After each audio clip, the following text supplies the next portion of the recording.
Mae defnyddio dŵr yn effeithlon nid yn unig yn helpu'r amgylchedd, ond os oes gennych fesurydd dŵr, fe allai hefyd arbed arian i chi ar eich bil.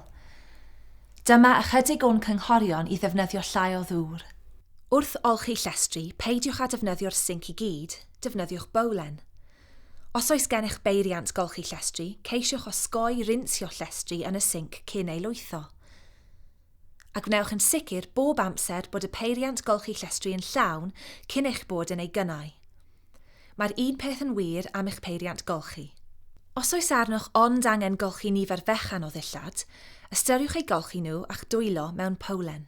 Hefyd, defnyddiwch bowlen i rinsio llysiau yn hytrach na rhoi dŵr drostynt o dan dap.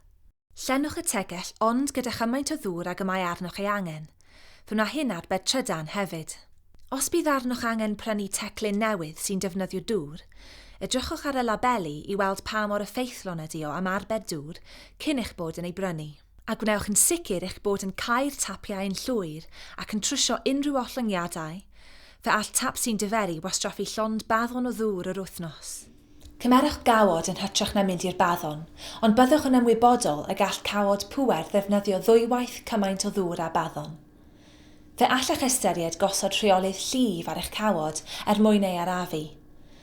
Pan fyddwch yn gosod neu newid toiledau, dewiswch sestonau fflysio, deol a fflysio isel. Os gowch fflysio'r toiled yn ddiangen, gwaredwch hancesu papur a mathau eraill o wastraff o'r fath yn y bin ysbwriel yn lle hynny.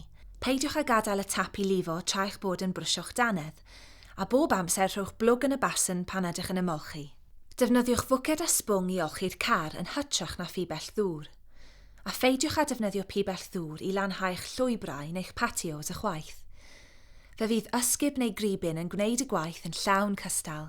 Os bydd arnoch angen defnyddio pibell ddŵr, gosodwch sbardyn pibell fel y gallwch ddiffodd y bibell pan nad oes arnoch ei hangen hi. A'n cyngor olaf, defnyddiwch gasgen ddŵr i gasglu'r dŵr glaw a ddawch to, yn hytrach na gwastraffu dŵr yfed wedi drin ar eich gardd. Fe allwch ganfod mwy o gynghorion ynghylch arbed dŵr ar ein gwefan www.drifflig.dwrcymru.com.